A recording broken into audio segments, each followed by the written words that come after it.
This is Our Vision for the Future.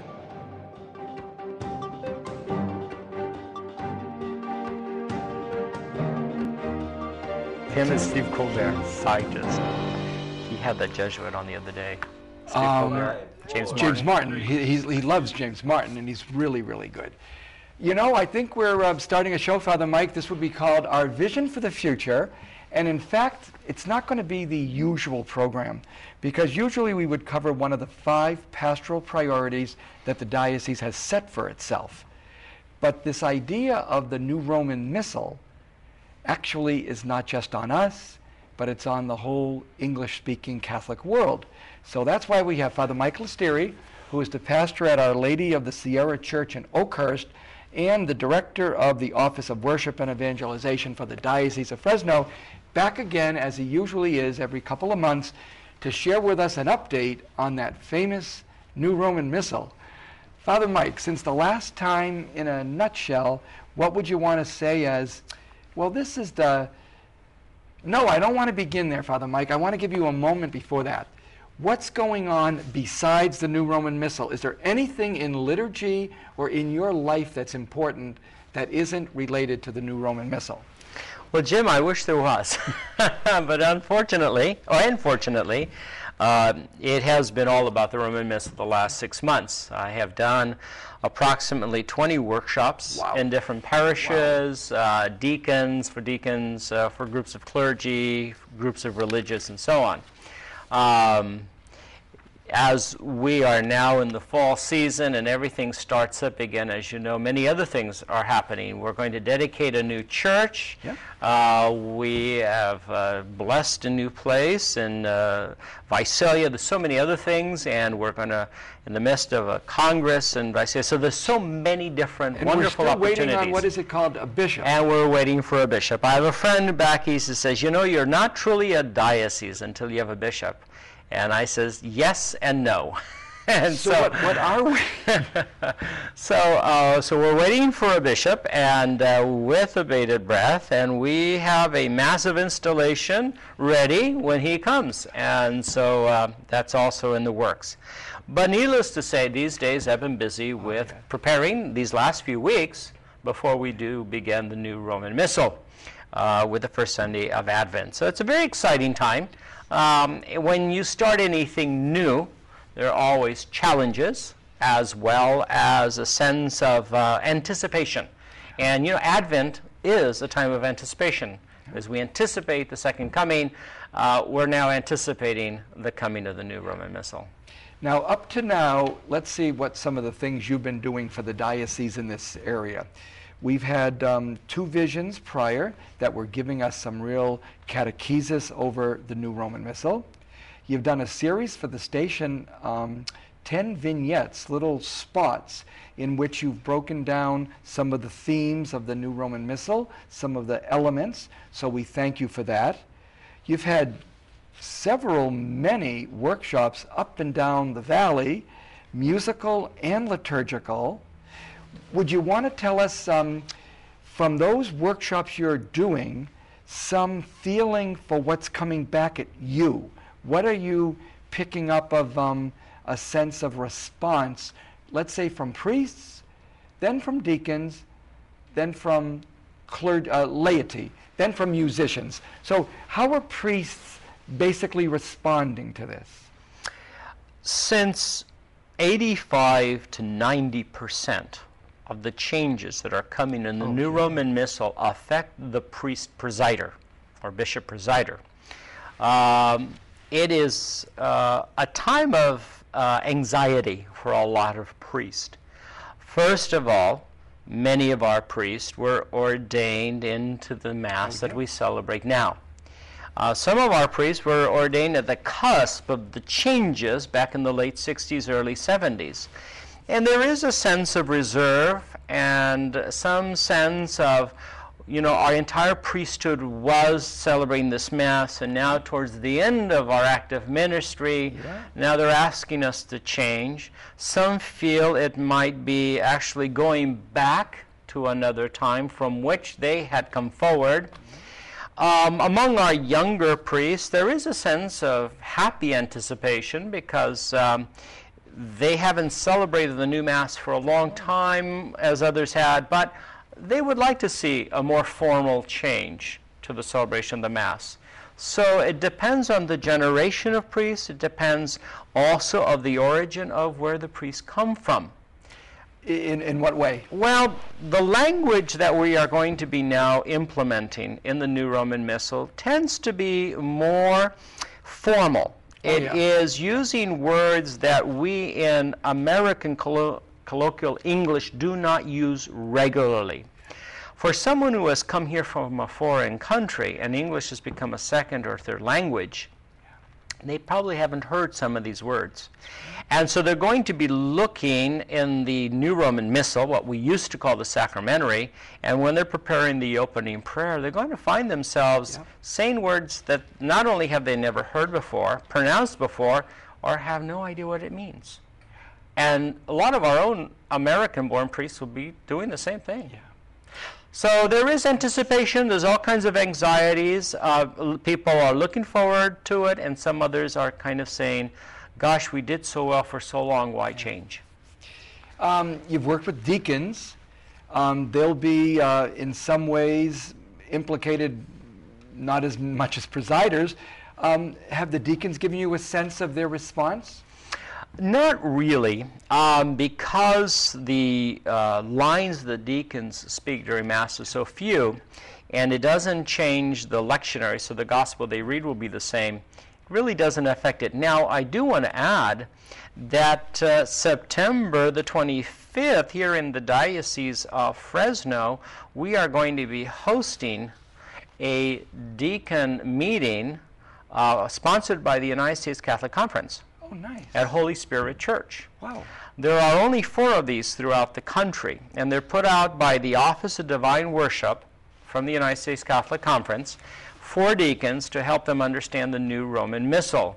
And the only one west of the Mississippi is being held right here in Fresno, California. How did that happen that we are so blessed? Well, when they were looking for a place to hold it, they called me from Washington asking that they would find like a place where most deacons, especially in the Los Angeles, San Francisco, California, Nevada, could drive to.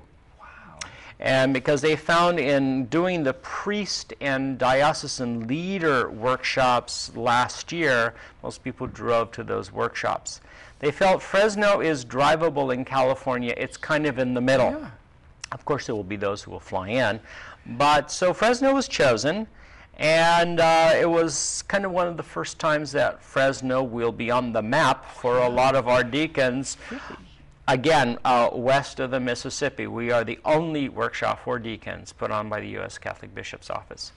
What will happen at the workshop, Father Mike? The executive director of the Office of Divine Worship from Washington will be coming, a priest, and he will then explain to the deacons, again, a little bit of the reasons for the changes and so on, and probably help deacons understand within their own liturgical experience how the changes affect the Mass, though the deacon's formal part is not affected. But it gives them, within their own liturgical context, to understand deeply what's happening. Interesting. And Holy Spirit is a beautiful site for this. It's a beautiful site. The people there are very generous with their space and their time. It's going to be an all-day Saturday, and we are expecting 100+ deacons and wives to come from all parts of California and other states. And we found that Holy Spirit had what we were looking for size-wise and all. So we're very proud to sponsor it. And this is in conjunction with the Office of Worship in the Diocese as well as the Office of the Diaconate. Excellent. Nice collaboration. Yeah. Really good. So one other group that I know you've worked with, and also you're going to do some, in fact, they will have already started, some vignettes with Kevin Jonas. Tell us about the musicians and what's been going on with them, who are going to have all new music to learn and to teach us. Well, Jim, as you know, the service music has changed because the words of the Mass parts, such as the Gloria, the Holy Holy, what we call the Sanctus, and what we used to call memorial acclamation. They will now be referred to as the Eucharistic acclamations, those phrases that are sung following the words of institution, the consecration at Mass. Those have all been changed.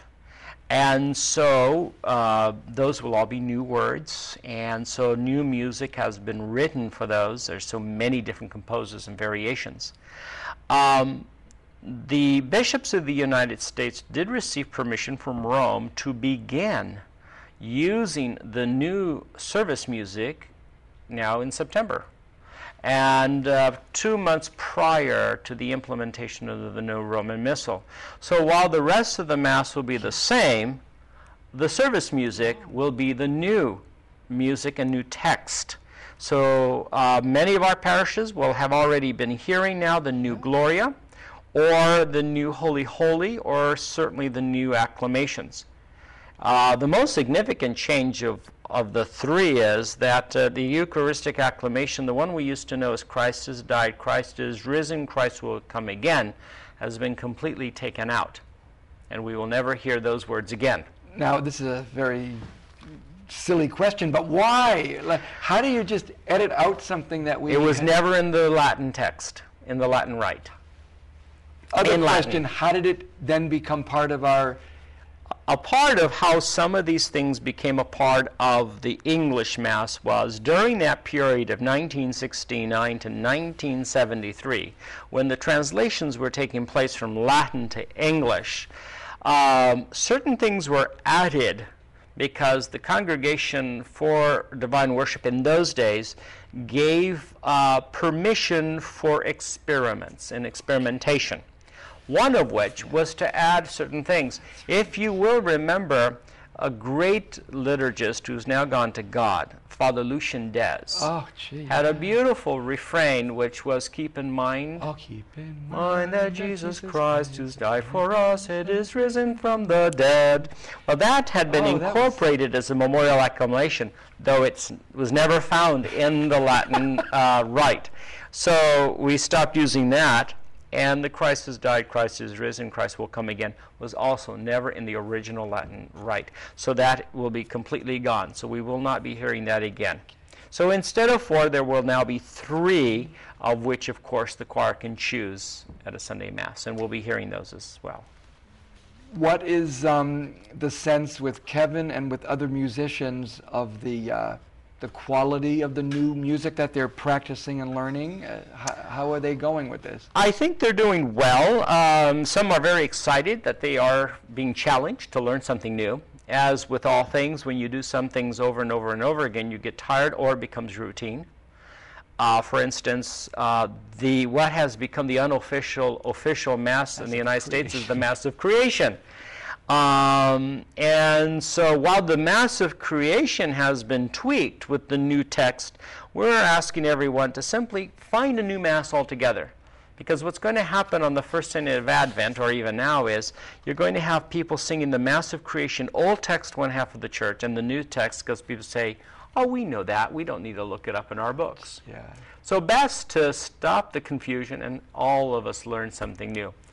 So it's a bit of a challenge, especially in parishes that do not have good music directors, or very, very few people who may not be trained in music, and having to learn new things tends to be a great challenge, and especially in our rural parishes. Unfortunately, Father Mike, or fortunately, we've reached the half point of our program, so we'll be right back in a minute. So please don't go anywhere, because there's so much more to learn about the new Roman Missal, and Father Mike is here to tell us some of those things. Stay tuned. Our vision for the future will be right back.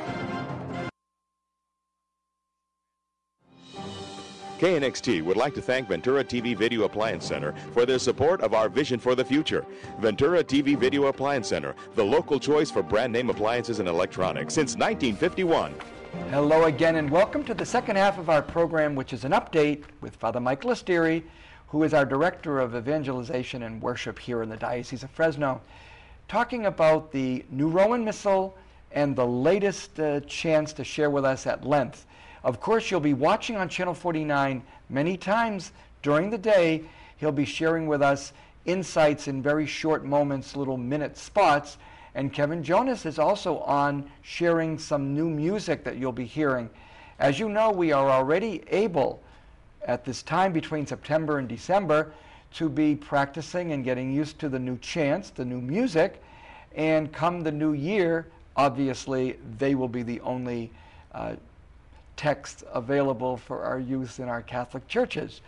So, Father Mike, is there anything about the first half of the show that we didn't finish regarding what's latest coming down from Rome? Is there any, one thing you told me that was kind of interesting, things coming down from Rome, they trickle down so that you're even wondering, as we're doing this program, which we're taping it on August 17th, you're wondering what the official texts are going to be on some of these things. How is that we don't have a text yet? Well, I think we have 99% of the text, and we believe and we understand that most of the texts by now have gone to the publishers that will be publishing the new Roman Missal. And by the way, when the first round came back in 1973, there were only 2 companies printing what we know as the Sacramentary. Today we have 6 to 8 different publishers that are publishing the new Roman Missal. And the bishops have set guidelines to how the Roman Missal is to be put together, including artwork. And we invite people, if they have an opportunity, that when the books come or when Father is finished saying Mass, to take a look because of all the art that is now demanded in all the books. But there are a lot of books coming out and a lot of publishers. But other things that are coming out is the language is being tweaked all the time. There's always a word or two. And so even one time I was at a workshop being given by the U.S. bishops. We were given the text on an afternoon to read and study. The next morning they came in and said, here, throw away what we gave you. Here's even better wording or different wording. Wow.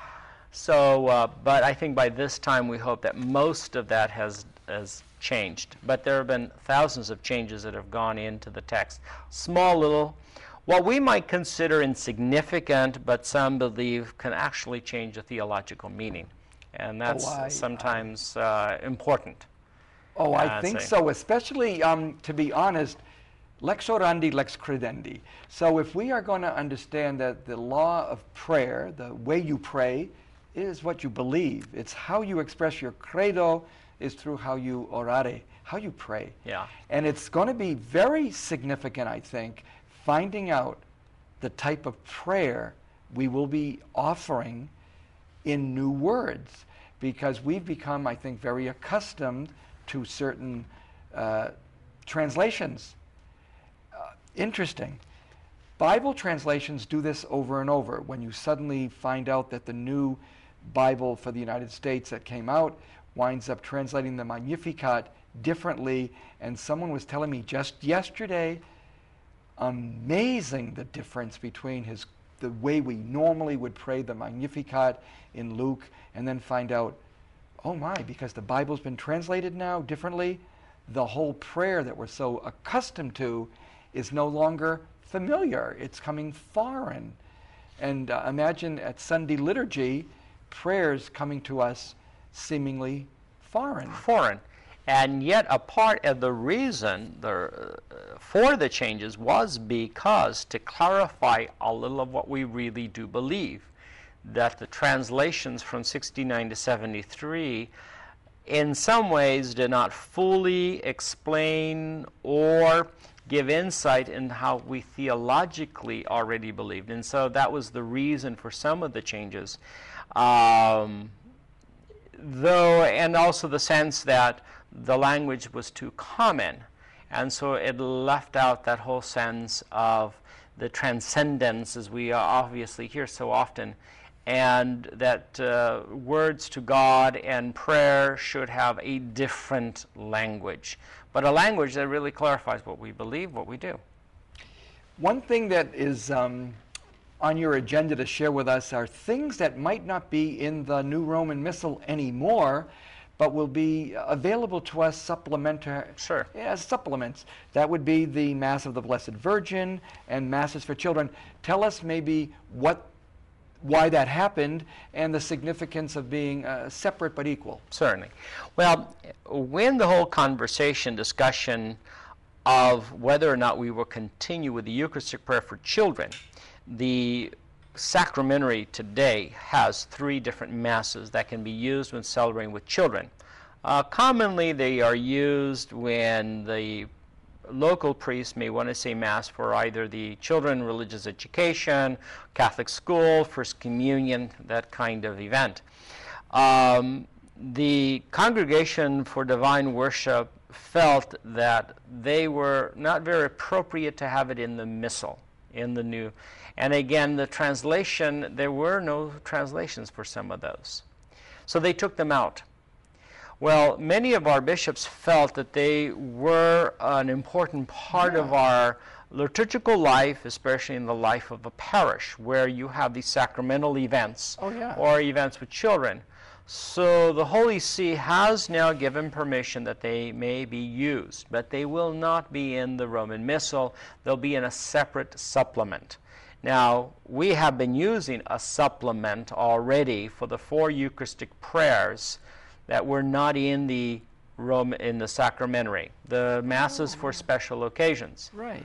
Those Eucharistic prayers will be found in the Roman Missal, but the children's Masses will not, but they can be used. We also have what we refer to as the Blue Book, and that is the Masses of the Blessed Virgin Mary. And they can be used on Saturdays during ordinary time and whenever there is a Feast of Our Lady. That is already a supplement and will continue as a supplement, and they can be used on those occasions. The only thing that the Holy See has instructed the American bishops is to make sure in the words of consecration, the Eucharistic prayers are of the new text, because those books do carry the old liturgical language of the Eucharistic prayer. So that includes both the children and the Blessed Virgin Mary, especially the words of consecration, the words of institution, which have now been slightly altered.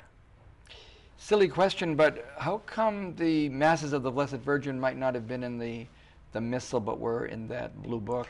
Well, first of all, the Missal as we use today was established in 73.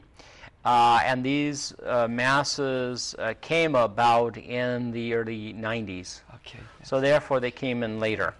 There was the sacramentary of 1973, which was then reprinted in the 1980s. When that came out, the Masses of Reconciliation and the Masses for Children, they were added to it. Now the Masses for Reconciliation will continue, but the Masses for Children have been taken out. We have a few minutes left, and I wonder if I could try sharing some things I've been reading that are sort of like bothering me, actually, because they're sort of like showing the critique of the translations. So let's try these out on you, Father Mike. There was an article in December of 2009, going back in time, by Father Michael Ryan, Jesuit priest, writing the topic, "What if we said wait?" And he proposed the idea that the translations that he's looking at back in 2009, very disconcerting to him, finding them very inadequate, finding them, I can't do this. Can you share any of your own feelings going back in time to 2009, what was going on when this was not a done deal yet? What was the possibility of doing that, and whatever happened with, wait, give us time on this? Well, any time you do something new, there will be all kinds of reaction. And when you do something new, that's going to affect millions of people, the English-speaking world of the Roman Catholic Church. You're going to have all kinds of reactions. And so what had happened, there was a movement back in 2008 to 2009 and into 2010 where there was a petition signed by thousands of priests, deacons, religious, scholars, liturgists, and laity, and requesting that we delay the implementation by maybe another year or two to give the necessary time to make sure we knew what we were doing, that everything was coming along. And that petition, of course, was then presented both to the U.S. bishops and to the Holy See. It was the opinion of the Holy See that we would continue and stay to the track, to the timeline that they wanted us to keep. And the bishops themselves, if we remember, back in 2009, also had a great deal of trouble with some of the text. In fact, in one of the national meetings, they failed to pass the needed votes to accept some of the translations until they worked out some of what we would say the kinks of the language. They did come back later and vote to accept the translation when it went to the Holy See. So there's been a lot of debate. There was a call for wait, but we're not waiting anymore, and it's about here, and so we've moved on. But I think that's going to be any time when we do such a massive change. And this is a large change. This is a significant change in the life of the church, especially every Sunday when we do that which gathers all of us together to celebrate Eucharist. Unfortunately, we have to stop right now. They're giving me like 10 seconds to say good night. Thank you very much, Father Mike, for being here again today. Thanks for sharing your insights, and we hope that you will follow this up by reaching Father Mike and by watching Channel 49. God bless till next time.